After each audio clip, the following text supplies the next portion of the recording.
Hormônios são substâncias químicas produzidas pelas glândulas endócrinas e lançadas na corrente sanguínea que as transporta aos locais de ação. O sistema hormonal, ou endócrino, é o conjunto de glândulas que produzem e secretam hormônios. Os hormônios agem especificamente sobre a atividade de determinadas células, órgãos ou sistemas, e desempenham a função de controlar o processo do organismo, como o crescimento, o metabolismo, a reprodução, circulação sanguínea, respiração e manutenção térmica do corpo. Atuam em pequenas concentrações, oferecem resposta a estímulos e podem ter ação inibidora ou excitadora. Geralmente apresentam vida média curta. Quanto à natureza química, são classificadas em 3 grupos.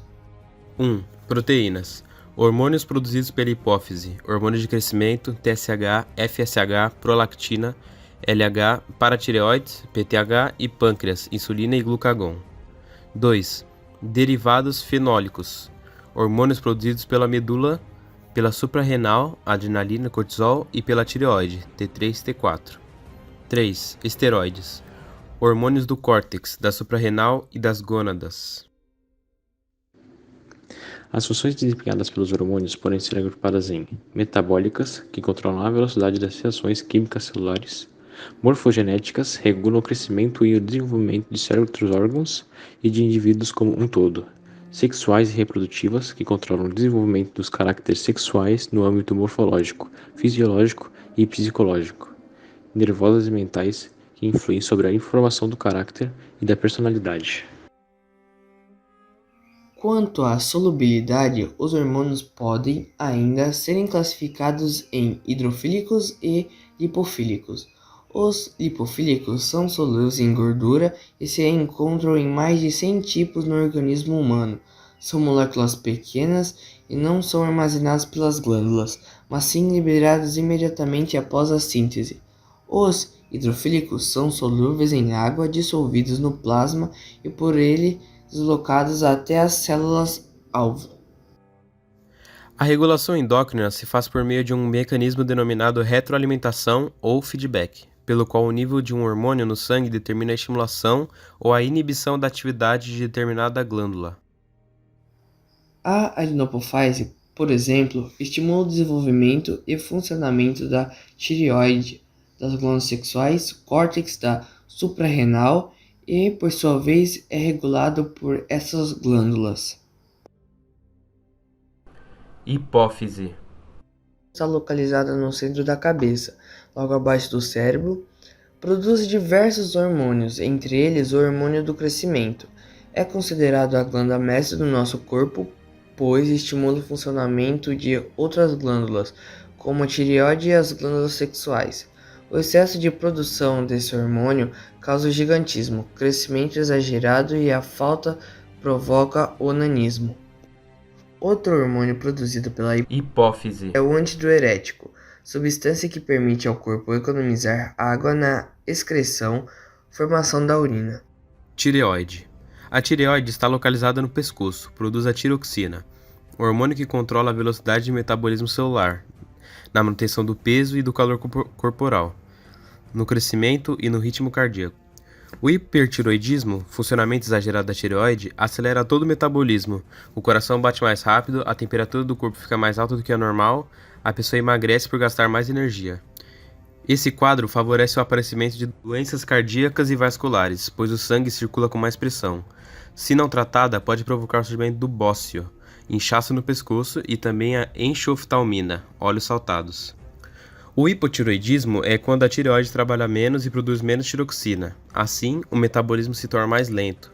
Algumas regiões do corpo ficam inchadas, o coração bate mais vagarosamente, o sangue circula mais lentamente, a pessoa gasta menos energia e tende a engordar, e as respostas físicas e mentais tornam-se mais lentas também. E se não tratada, pode ocorrer o bócio, que é o inchaço no pescoço. As paratireoides são 4 pequenas glândulas localizadas atrás da tireoide, que produzem o paratormônio, hormônio que regula a quantidade de cálcio e fósforo no sangue. A diminuição desse hormônio reduz a quantidade de cálcio no sangue e faz com que os músculos se contraiam violentamente. Esse sintoma é chamado de tetânia, pois é semelhante ao que ocorre em pessoas com tétano. Por sua vez, o aumento da produção desse hormônio transfere parte do cálcio para o sangue, de modo que enfraquece os ossos, tornando-os quebradiços. Timo.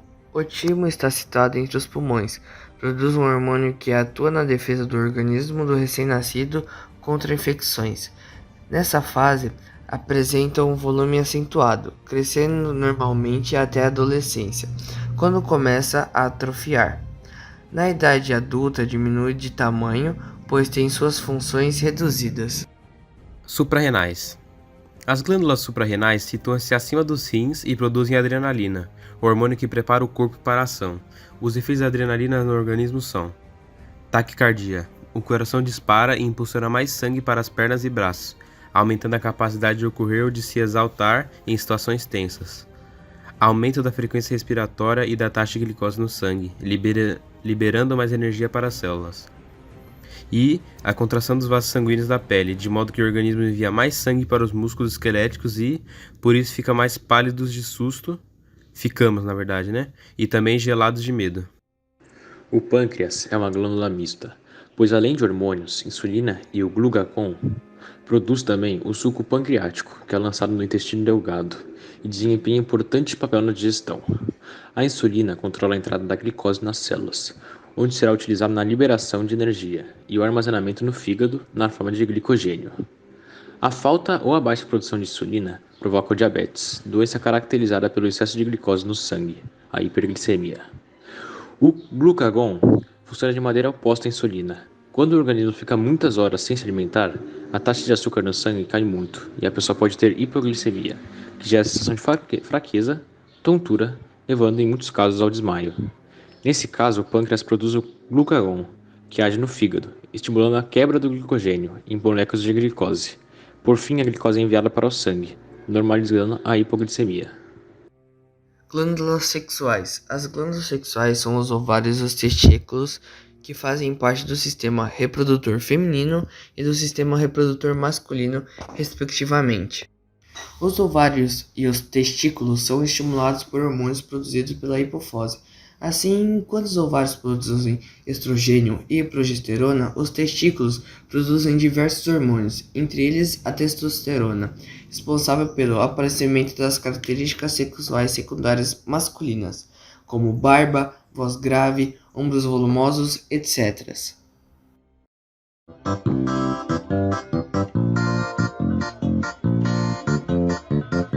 Subi no pé de pera pra arrancar uma pera. A pera tava podre, eu desci com a goiaba. O trem anda no ar, o avião anda na linha. A vaca bota ovo e tu tira leite na galinha. Vou falar de novo. Subi no pé de pera pra arrancar